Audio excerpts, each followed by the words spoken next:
Capítulo 4. Fieles portaantorchas. Aunque subida la tierra en tinieblas durante el largo periodo de la supremacía papal, la luz de la verdad no pudo apagarse por completo. En todas las edades hubo testigos de Dios, hombres que conservaron su fe en Cristo como único mediador entre Dios y los hombres, que reconocían la Biblia como única regla de su vida y santificaban el verdadero día de reposo. Nunca sabrá la posteridad cuánto debe el mundo a estos hombres. Se les marcaba como a herejes, los móviles que los inspiraban eran impugnados, su carácter difamado y sus escritos prohibidos, adulterados o mutilados. Sin embargo, permanecieron fieles y de siglo en siglo conservaron pura su fe como herencia sagrada para las futuras generaciones. La historia del pueblo de Dios durante los siglos de obscuridad que surgieron a la supremacía de Roma está escrita en el cielo, aunque ocupa escaso lugar en las crónicas de la humanidad.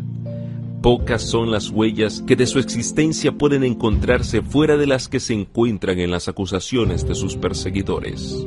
La política de Roma consistió en hacer desaparecer toda huella de oposición a sus doctrinas y decretos. Trató de destruir todo lo que era herético, bien se tratase de personas o de escritos. Las simples expresiones de duda u objeciones acerca de la autoridad de los dogmas papales bastaban para quitarle la vida al rico o al pobre, al poderoso o al humilde.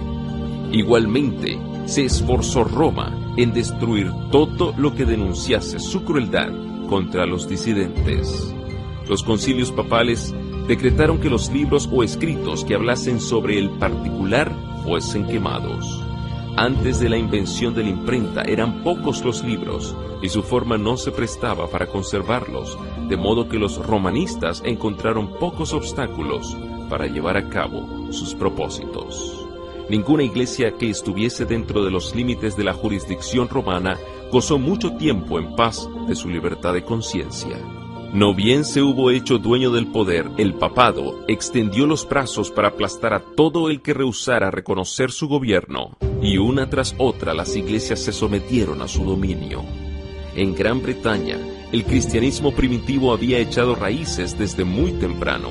El evangelio recibido por los habitantes de este país en los primeros siglos no se había corrompido con la apostasía de Roma.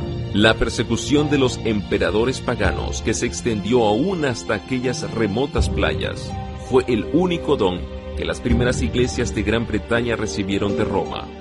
Muchos de los cristianos que huían de la persecución en Inglaterra hallaron refugio en Escocia.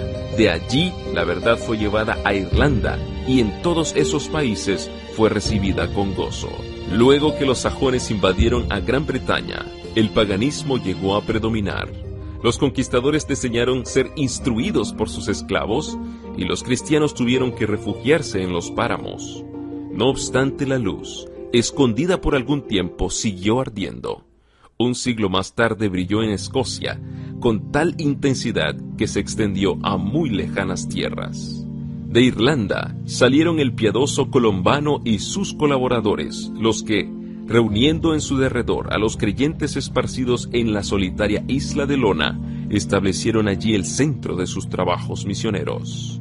Entre estos evangelistas había uno que observaba el sábado bíblico, y así se introdujo esta verdad entre la gente. Se fundó en Lona una escuela de la que fueron enviados misioneros no solo a Escocia e Inglaterra, sino a Alemania, Suiza y aún a Italia. Roma, empero, había puesto los ojos en Gran Bretaña y resuelto someterla a su supremacía. En el siglo VI, sus misioneros emprendieron la conversión de los sajones paganos. Recibieron favorable acogida por parte de los altivos bárbaros, a quienes indujeron por miles a profesar la fe romana. A medida que progresaba la obra, los jefes papales y sus secuaces tuvieron encuentros con los cristianos primitivos. Se vio entonces un contraste muy notable. Eran estos cristianos primitivos sencillos y humildes, cuyo carácter y cuyas doctrinas y costumbres se ajustaban a las Escrituras, mientras que los discípulos de Roma ponían de manifiesto la superstición, la arrogancia y la pompa del papado. El emisario de Roma exigió de estas iglesias cristianas que reconociesen la supremacía del soberano pontífice. Los habitantes de Gran Bretaña respondieron humildemente que ellos deseaban amar a todo el mundo, pero que el Papa no tenía derecho de supremacía en la Iglesia y que ellos no podían rendirle más que la sumisión que era debida a cualquier discípulo de Cristo. Varias tentativas se hicieron para conseguir que se sometiesen a Roma, pero estos humildes cristianos, espantados del orgullo que ostentaban los emisarios papales, respondieron con firmeza que ellos no reconocían a otro jefe que a Cristo. Entonces se reveló el verdadero espíritu del papado. El enviado católico romano les dijo: si no recibís a los hermanos que os traen paz, recibiréis a los enemigos que os traerán guerra. Si no os unís con nosotros para mostrar a los sajones el camino de vida, recibiréis de ellos el golpe de muerte. No fueron vanas estas amenazas. La guerra, la intriga y el engaño se emplearon contra estos testigos que sostenían una fe bíblica, hasta que las iglesias de la primitiva Inglaterra fueron destruidas u obligadas a someterse a la autoridad del Papa. En los países que estaban fuera de la jurisdicción de Roma, existieron por muchos siglos grupos de cristianos que permanecieron casi enteramente libres de la corrupción papal. Rodeados por el paganismo, con el transcurso de los años fueron afectados por sus errores. No obstante, siguieron considerando la Biblia como la única regla de fe y adhiriéronse a muchas de sus verdades. Creían estos cristianos en el carácter perpetuo de la ley de Dios y observaban el sábado del cuarto mandamiento. Hubo en el África Central y entre los armenios de Asia iglesias que mantuvieron esta fe y esta observancia. Mas entre los que resistieron las instrucciones del poder papal, los valdenses fueron los que más sobresalieron. En el mismo país en donde el papado asentara sus reales, fue donde encontraron mayor oposición, su falsedad y corrupción. Las iglesias del Piamonte mantuvieron su independencia por algunos siglos, pero al fin llegó el tiempo en que Roma insistió en que se sometieran. Tras larga serie de luchas inútiles, los jefes de estas iglesias reconocieron, aunque de mala gana, la supremacía de aquel poder al que todo el mundo parecía rendir homenaje. Hubo, sin embargo, algunos que rehusaron sujetarse a la autoridad de papas o prelados. Determinaron mantenerse leales a Dios y conservar la pureza y sencillez de su fe. Se efectuó una separación. Los que permanecieron firmes en la antigua fe se retiraron. Algunos, abandonando sus tierras de los Alpes, alzaron el pendón de la verdad en países extraños. Otros se refugiaron en los valles solitarios y en los baluartes peñascosos de las montañas, y allí conservaron su libertad para adorar a Dios. La fe que por muchos siglos sostuvieron y enseñaron los cristianos valdenses contrastaba notablemente con las doctrinas falsas de Roma. De acuerdo con el sistema verdaderamente cristiano, fundaban su creencia religiosa en la palabra de Dios escrita. Pero esos humildes campesinos en sus obscuros retiros, alejados del mundo y sujetos a penosísimo trabajo diario entre sus rebaños y viñedos, no habían llegado de por sí al conocimiento de la verdad que se oponía a los dogmas y herejías de la iglesia apóstata. Su fe no era una fe nueva. Su creencia en materia de religión la habían heredado de sus padres. Luchaban en pro de la fe de la iglesia apostólica, la fe que ha sido una vez dada a los santos. Judas 3. La iglesia del desierto, y no la soberbia jerarquía que ocupaba el trono de la gran capital, era la verdadera iglesia de Cristo, la depositaria de los tesoros de verdad que Dios confiara a su pueblo para que los diera al mundo. Entre las causas principales que motivaron la separación entre la verdadera iglesia y Roma, se encontraba el odio de ésta hacia el sábado bíblico. Como se había predicho en la profecía, el poder papal echó por tierra la verdad. La ley de Dios fue pisoteada, mientras que las tradiciones y las costumbres de los hombres eran ensalzadas. Se obligó a las iglesias que estaban bajo el gobierno del papado a honrar el domingo como día santo. Entre los errores y la superstición que prevalecían, muchos de los verdaderos hijos de Dios se encontraban tan confundidos que a la vez que observaban el sábado se abstenían de trabajar el domingo. Mas esto no satisfacía a los jefes papales. No solo exigían que se santificara el domingo, sino que se profanara el sábado, y acusaban en los términos más violentos a los que se atrevían a honrarlo. Solo huyendo del poder de Roma era posible obedecer en paz a la ley de Dios. Los valdenses se contaron entre los primeros de todos los pueblos de Europa que poseyeron una traducción de las Escrituras.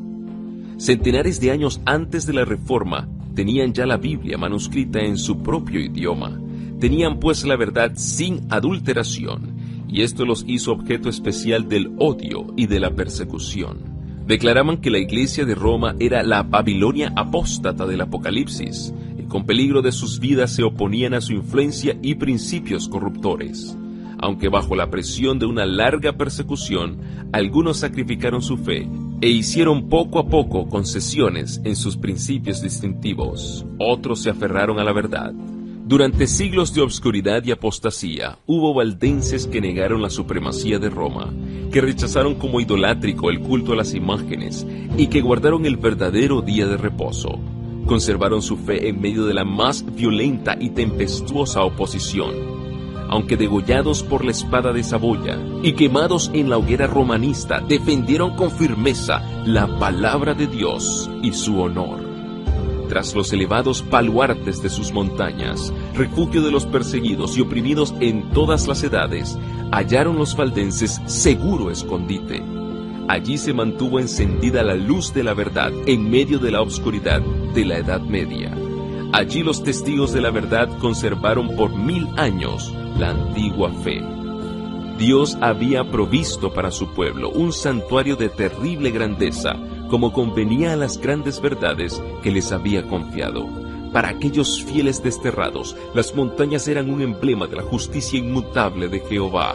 Señalaban a sus hijos aquellas altas cumbres que a manera de torres se erigían en inalterable majestad, y les hablaban de aquel en quien no hay mudanza ni sombra de variación, cuya palabra es tan firme como los montes eternos.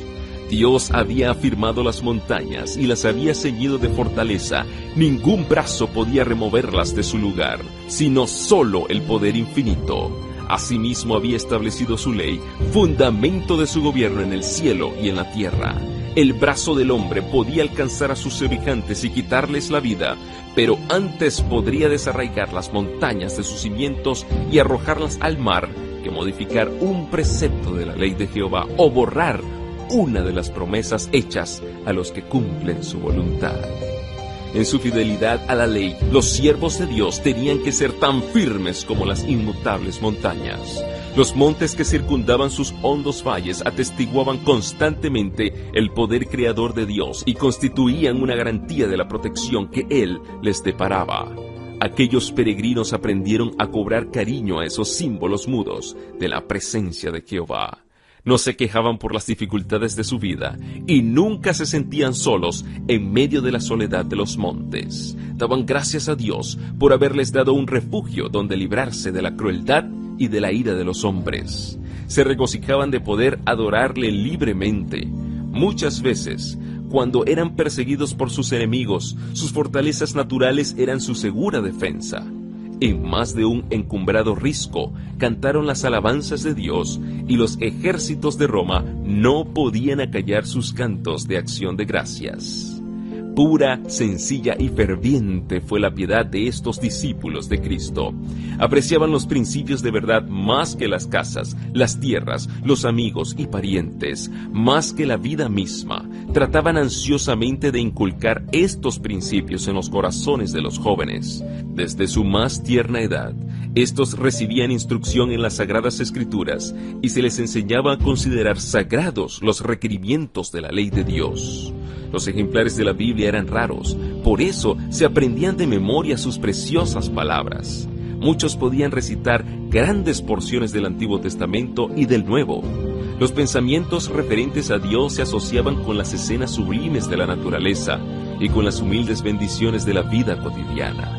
Los niños aprendieron a ser agradecidos a Dios como el dispensador de todos los favores y de todos los consuelos.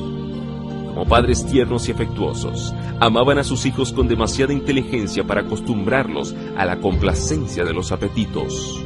Les esperaba una vida de pruebas y privaciones y tal vez el martirio. Desde niños se les acostumbraba a sufrir penurias, a ser sumisos y sin embargo capaces de pensar y obrar por sí mismos. Desde temprano se les enseñaba a llevar responsabilidades, a hablar con prudencia y a apreciar el valor del silencio. Una palabra indiscreta que llegara a oídos del enemigo podía no solo hacer peligrar la vida de aquel que la profería, sino la de centenares de sus hermanos, porque así como los lobos acometen su presa, los enemigos de la verdad perseguían a los que se atrevían a abogar por la libertad de la fe religiosa. Los valdenses habían sacrificado su prosperidad mundana por causa de la verdad y trabajaban con incansable paciencia para conseguirse el pan. Aprovechaban cuidadosamente todo pedazo de suelo cultivable entre las montañas y hacían producir a los valles y a las faldas de los cerros menos fértiles. La economía y la abnegación más rigurosa formaban parte de la educación que recibían los niños como único legado. Se les enseñaba que Dios había determinado que la vida fuese una disciplina y que sus necesidades solo podían ser satisfechas mediante el trabajo personal, la previsión, el cuidado y la fe. Este procedimiento era laborioso y fatigoso, pero saludable. Es precisamente lo que necesita el hombre en su condición caída, la escuela que Dios le proveyó para su educación y desarrollo. Mientras que se acostumbraba a los jóvenes al trabajo y a las privaciones, no se descuidaba la cultura de su inteligencia. Se les enseñaba que todas sus facultades pertenecían a Dios y que todas debían ser aprovechadas y desarrolladas para servirle. En su pureza y sencillez, las iglesias valdenses se asemejaban a la iglesia de los tiempos apostólicos, rechazaban la supremacía de papas y prelados y consideraban la Biblia como única autoridad suprema e infalible. En contraste con el modo de ser de los orgullosos sacerdotes de Roma, sus pastores seguían el ejemplo de su maestro que no vino para ser servido, sino para servir. Apacentaban el rebaño del Señor conduciéndolo por verdes pastos y a las fuentes de agua de vida de su santa palabra. Alejado de los monumentos, de la pompa y de la vanidad de los hombres, el pueblo se reunía no en soberbios templos ni en suntuosas catedrales, sino a la sombra de los montes, en los valles de los Alpes o en tiempo de peligro en sitios peñascosos semejantes a fortalezas, para escuchar las palabras de verdad de labios de los siervos de Cristo. Los pastores no solo predicaban el Evangelio, sino que visitaban a los enfermos, catequizaban a los niños, amonestaban a los que andaban extraviados y trabajaban para resolver las disputas y promover la armonía y el amor fraternal. En tiempo de paz eran sostenidos por las ofrendas voluntarias del pueblo, pero, a imitación de San Pablo, que hacía tiendas, todos aprendían algún oficio o profesión con que sostenerse en caso necesario. Los pastores impartían instrucción a los jóvenes. A la vez que se atendía a todos los ramos de la instrucción, la Biblia era para ellos el estudio principal. Aprendían de memoria los evangelios de San Mateo y de San Juan, y muchas de las epístolas. Se ocupaban también en copiar las Santas Escrituras. Algunos manuscritos contenían la Biblia entera y otros solamente breves trozos escogidos, a los cuales agregaban algunas sencillas explicaciones del texto los que eran capaces de exponer las Escrituras. Así se sacaban a la luz los tesoros de la verdad que por tanto tiempo habían ocultado los que querían elevarse a sí mismos sobre Dios. Trabajando con paciencia y tenacidad en profundas y oscuras cavernas de la tierra, alumbrándose con antorchas, copiaban las Sagradas Escrituras versículo por versículo y capítulo por capítulo. Así proseguía la obra y la palabra revelada de Dios. Brillaba como oro puro, pero solo los que se empeñaban en esa obra podían discernir cuánto más pura, radiante y bella era aquella luz por efecto de las grandes pruebas que sufrían ellos. Ángeles del cielo rodeaban a tan fieles servidores.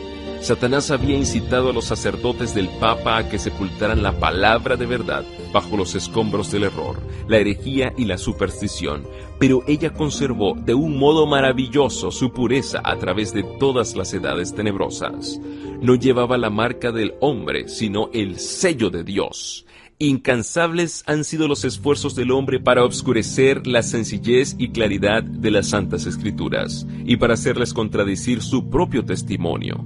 Pero a semejanza del arca que flotó sobre las olas agitadas y profundas, la palabra de Dios cruza ilesa las tempestades que amenazan destruirla. Como las minas tienen ricas vetas de oro y plata ocultas bajo la superficie de la tierra, de manera que todo el que quiere hallar el precioso depósito debe forzosamente cavar para encontrarlo, así también contienen las Sagradas Escrituras, tesoros de verdad que solo se revelan a quien los busca con sinceridad, humildad y abnegación. Dios se había propuesto que la Biblia fuese un libro de instrucción para toda la humanidad, en la niñez, en la juventud y en la edad adulta, y que fuese estudiada en todo tiempo.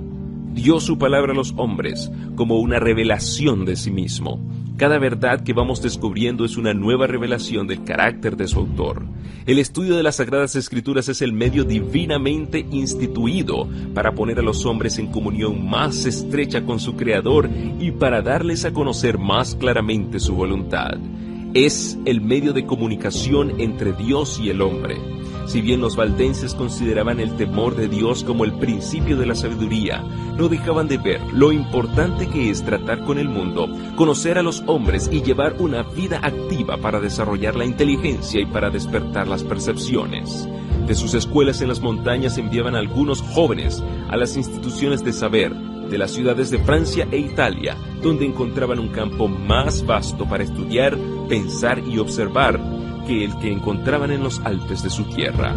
Los jóvenes así enviados estaban expuestos a las tentaciones, presenciaban de cerca los vicios y tropezaban con los astutos agentes de Satanás que les insinuaban las herejías más sutiles y los más peligrosos engaños.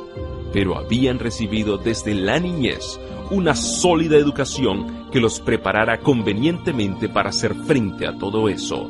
En las escuelas donde iban, no debían intimar con nadie. Su ropa estaba confeccionada de tal modo que podía muy bien ocultar el mayor de sus tesoros, los preciosos manuscritos de las Sagradas Escrituras. Estos, que eran el fruto de meses y años de trabajo, los llevaban consigo y, siempre que podían hacerlo, sin despertar sospecha, ponían cautelosamente alguna porción de la Biblia al alcance de aquellos cuyo corazón parecía dispuesto a recibir la verdad. La juventud valdense era educada con tal objeto desde el regazo de la madre, comprendía su obra y la desempeñaba con fidelidad. En estas casas de estudios se ganaban conversos a la verdadera fe y con frecuencia se veía que sus principios compenetraban toda la escuela. Con todo, los dirigentes papales no podían encontrar, ni aún apelando a minuciosa investigación, la fuente de lo que ellos llamaban herejía corruptora. El Espíritu de Cristo es un espíritu misionero. El primer impulso del corazón regenerado es el de traer a otros también al Salvador. Tal era el espíritu de los cristianos valdenses. Comprendían que Dios no requería de ellos tan solo que conservaran la verdad en su pureza, en sus propias iglesias, sino que hicieran honor a la solemne responsabilidad de hacer que su luz iluminara a los que estaban en tinieblas. Con el gran poder de la palabra de Dios, procuraban destrozar el yugo que Roma había impuesto. Los ministros valdenses eran educados como misioneros, y a todos los que pensaban dedicarse al ministerio se les exigía primero que adquiriesen experiencia como evangelistas. Todos debían servir 3 años en alguna tierra de misión antes de encargarse de alguna iglesia en la suya. Este servicio, que desde el principio requería abnegación y sacrificio, era una preparación adecuada para la vida que los pastores llevaban en aquellos tiempos de prueba. Los jóvenes que eran ordenados para el sagrado ministerio no veían en perspectiva ni riquezas ni gloria terrenales, sino una vida de trabajo y peligro y quizás el martirio. Los misioneros salían de 2 en 2 como Jesús se los mandara a sus discípulos. Casi siempre se asociaba a un joven con un hombre de edad madura y de experiencia que le servía de guía y de compañero y que se hacía responsable de su educación, exigiéndose del joven que fuera sumiso a la enseñanza. No andaban siempre juntos, pero con frecuencia se reunían para orar y conferenciar, y de este modo se fortalecían uno a otro en la fe. dar a conocer el objeto de su misión hubiera bastado para asegurar su fracaso, así que ocultaban cuidadosamente su verdadero carácter. Cada ministro sabía algún oficio o profesión, y los misioneros llevaban a cabo su trabajo ocultándose bajo las apariencias de una vocación secular. Generalmente escogían el oficio de comerciantes o buhoneros. Traficaban en sedas, joyas y en otros artículos que en aquellos tiempos no era fácil conseguir, a no ser en distantes emporios, y se les daba la bienvenida como comerciantes, allí donde se les habría despreciado como misioneros. Constantemente elevaban su corazón a Dios, pidiéndole sabiduría para poder exhibir a las gentes un tesoro más precioso que el oro y que las joyas que vendían. Llevaban siempre ocultos ejemplares de la Biblia entera o porciones de ella, y siempre que se presentaba la oportunidad, llamaban la atención de sus clientes a dichos manuscritos. Con frecuencia despertaban así el interés por la lectura de la palabra de Dios, y con gusto dejaban algunas porciones de ella a los que deseaban tenerlas. La obra de estos misioneros empezó al pie de sus montañas, en las llanuras y valles que los rodeaban, pero se extendió mucho más allá de estos límites. Descalzos y con ropa tosca y desgarrada por las asperezas del camino, como la de su maestro, pasaban por grandes ciudades y se internaban en lejanas tierras. En todas partes esparcían la preciosa semilla. Doquiera fueran, se levantaban iglesias, y la sangre de los mártires daba testimonio de la verdad. El día de Dios pondrá de manifiesto una rica cosecha de almas cegada por aquellos hombres tan fieles. A escondidas y en silencio, la palabra de Dios se abría paso por la cristiandad y encontraba buena acogida en los hogares y en los corazones de los hombres. Para los valdenses, las Sagradas Escrituras no contenían tan solo los anales del trato que Dios tuvo con los hombres en lo pasado y una revelación de las responsabilidades y deberes de lo presente, sino una manifestación de los peligros y glorias de lo porvenir. Creían que no distaba mucho el fin de todas las cosas, y al estudiar la Biblia con oración y lágrimas, tanto más los impresionaban sus preciosas enseñanzas y la obligación que tenían de dar a conocer a otros sus verdades. Veían claramente revelado en las páginas sagradas el plan de la salvación y hallaban consuelo, esperanza y paz, creyendo en Jesús. A medida que la luz iluminaba su entendimiento y alegraba sus corazones, deseaban con ansia ver derramarse sus rayos sobre aquellos que se hallaban en la oscuridad del error papal. Veían que muchos, guiados por el Papa y los sacerdotes, se esforzaban en vano por obtener el perdón mediante las mortificaciones que imponían a sus cuerpos por el pecado de sus almas. Como se les enseñaba a confiar en sus buenas obras para obtener salvación, se fijaban siempre en sí mismos, pensando continuamente en lo pecaminoso de su condición, viéndose expuestos a la ira de Dios, afligiendo su cuerpo y su alma sin encontrar alivio. Así es como las doctrinas de Roma tenían sujetas a las almas concienzudas. Millares abandonaban amigos y parientes y se pasaban la vida en las celdas de un convento. Trataban en vano de hallar paz para sus conciencias con repetidos ayunos y crueles azotes y vigilias, postrados por largas horas sobre las losas frías y húmedas de sus tristes habitaciones, con largas peregrinaciones, con sacrificios humillantes y con horribles torturas. Agobiados por el sentido del pecado y perseguidos por el temor de la ira vengadora de Dios, muchos se sometían a padecimientos hasta que la naturaleza exhausta concluía por sucumbir y bajaban al sepulcro sin un rayo de luz o de esperanza. Los valdenses ansiaban compartir el pan de vida con estas almas hambrientas, presentarles los mensajes de paz contenidos en las promesas de Dios y enseñarles a Cristo como su única esperanza de salvación. Tenían por falsa la doctrina de que las buenas obras pueden expiar la transgresión de la ley de Dios. La confianza que se deposita en el mérito humano hace perder de vista el amor infinito de Cristo. Jesús murió en sacrificio por el hombre, porque la raza caída no tiene en sí misma nada que pueda hacer valer ante Dios. Los méritos de un Salvador crucificado y resucitado son el fundamento de la fe del cristiano. El alma depende de Cristo de una manera tan real y su unión con Él debe ser tan estrecha como la de un miembro con el cuerpo o como la de un pámpano con la vid. Las enseñanzas de los papas y de los sacerdotes habían inducido a los hombres a considerar el carácter de Dios y aún el de Cristo como austero, tétrico y antipático. Se representaba al Salvador tan desprovisto de toda simpatía hacia los hombres caídos que era necesario invocar la mediación de los sacerdotes y de los santos. Aquellos cuya inteligencia había sido iluminada por la palabra de Dios ansiaban mostrar a estas almas que Jesús es un Salvador compasivo y amante, que con los brazos abiertos invita a que vayan a Él todos los cargados de pecados, cuidados y cansancio.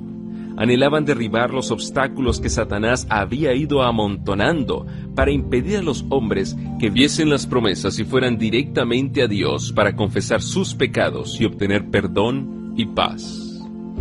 Los misioneros valdenses se empeñaban en descubrir a los espíritus investigadores las verdades preciosas del Evangelio y con muchas precauciones les presentaban porciones de las Santas Escrituras, esmeradamente escritas. Su mayor gozo era infundir esperanza a las almas sinceras y agobiadas por el peso del pecado, que no podían ver en Dios más que un juez justiciero y vengativo. Con voz temblorosa y lágrimas en los ojos, y muchas veces hincados de hinojos, presentaban a sus hermanos las preciosas promesas que revelaban la única esperanza del pecador. De este modo la luz de la verdad penetraba en muchas mentes obscurecidas, disipando las nubes de tristeza hasta que el sol de justicia brillaba en el corazón impartiendo salud con sus rayos. Frecuentemente leían una y otra vez alguna parte de las Sagradas Escrituras, a petición del que escuchaba, que quería asegurarse de que había oído bien. Lo que se deseaba en forma especial era la repetición de estas palabras: la sangre de Jesucristo, su Hijo, nos limpia de todo pecado. Primera de Juan 1:7. Como Moisés levantó la serpiente en el desierto, así es necesario que el Hijo del Hombre sea levantado, para que todo aquel que en él cree no se pierda, sino que tenga vida eterna. Juan 3:14 y 15. Muchos no se dejaban engañar por los acertos de Roma. Comprendían la nulidad de la mediación de hombres o ángeles en favor del pecador. Cuando la aurora de la luz verdadera alumbraba su entendimiento, exclamaban con alborozo: Cristo es mi sacerdote, su sangre es mi sacrificio, su altar es mi confesionario. Confiaban plenamente en los méritos de Jesús y repetían las palabras: sin fe es imposible agradar a Dios.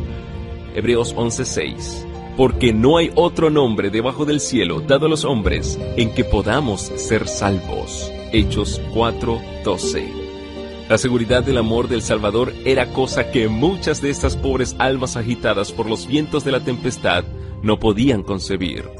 Tan grande era el alivio que les traía, tan inmensa la profusión de luz que sobre ellos derramaba, que se creían arrebatados al cielo.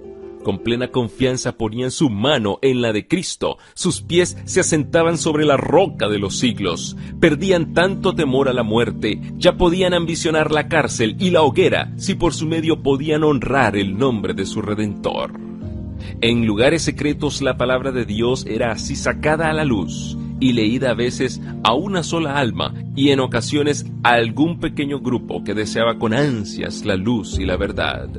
Con frecuencia se pasaba toda la noche de esa manera. Tan grandes eran el asombro y la admiración de los que escuchaban, que el mensajero de la misericordia con no poca frecuencia se veía obligado a suspender la lectura hasta que el entendimiento llegara a darse bien cuenta del mensaje de salvación.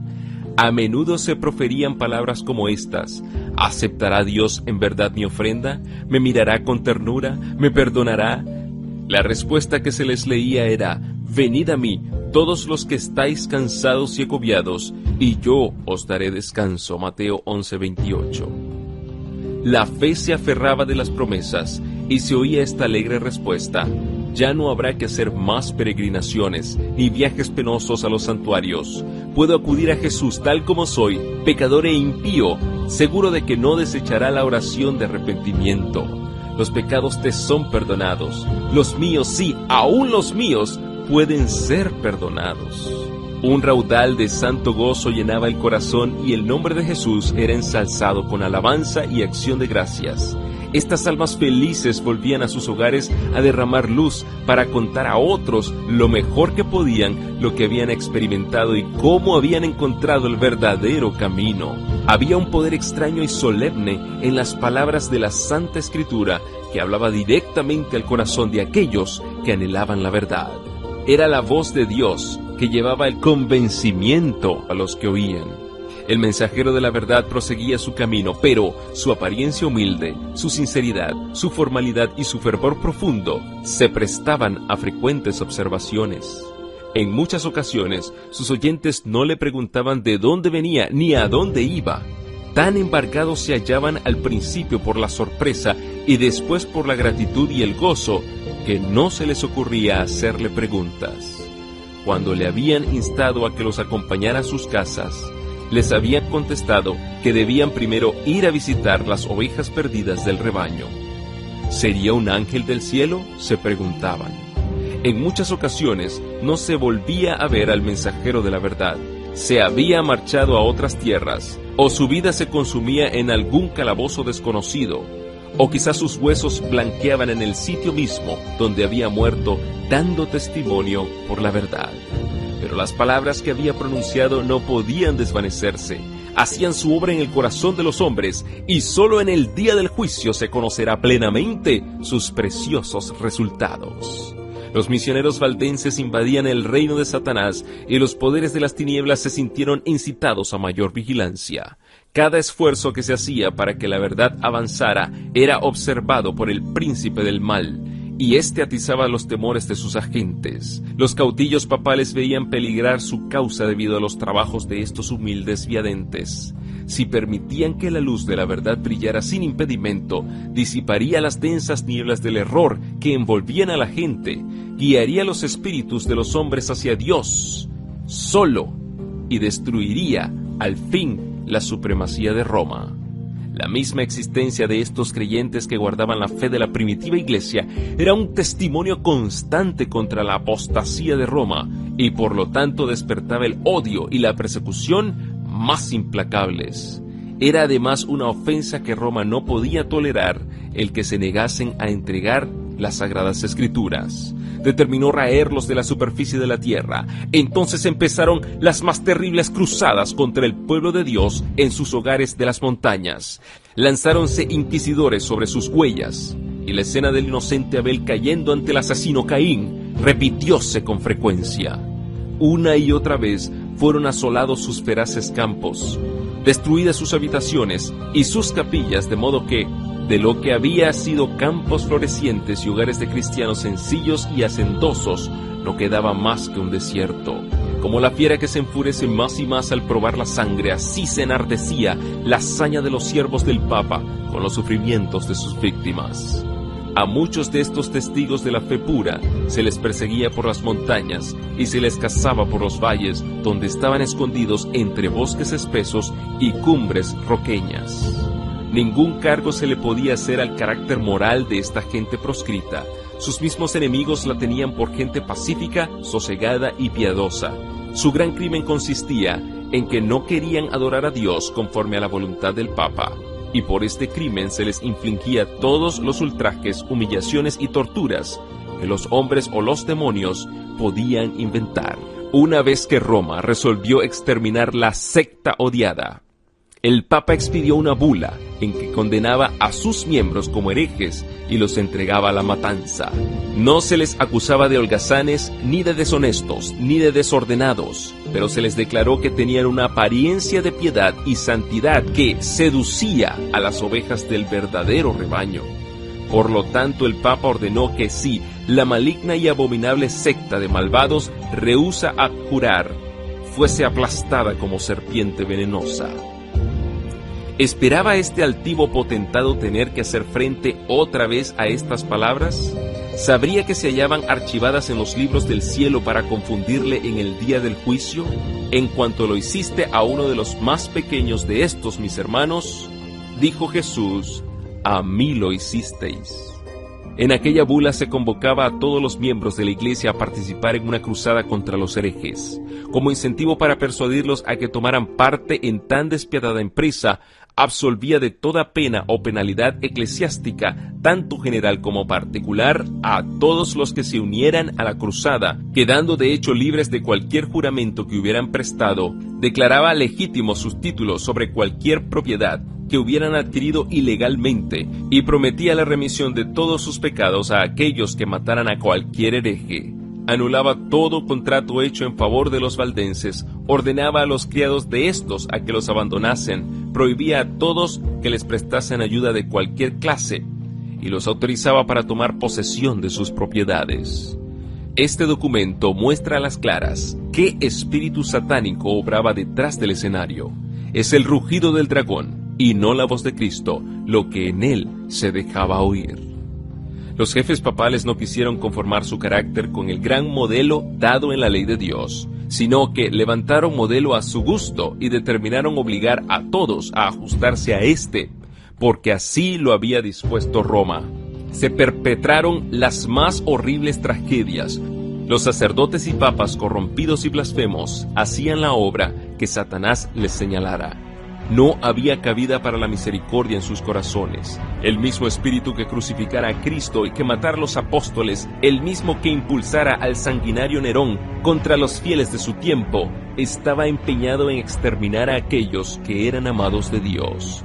Las persecuciones que por muchos siglos cayeron sobre esta gente temerosa de Dios fueron soportadas por ella con una paciencia y constancia que honraban a su Redentor.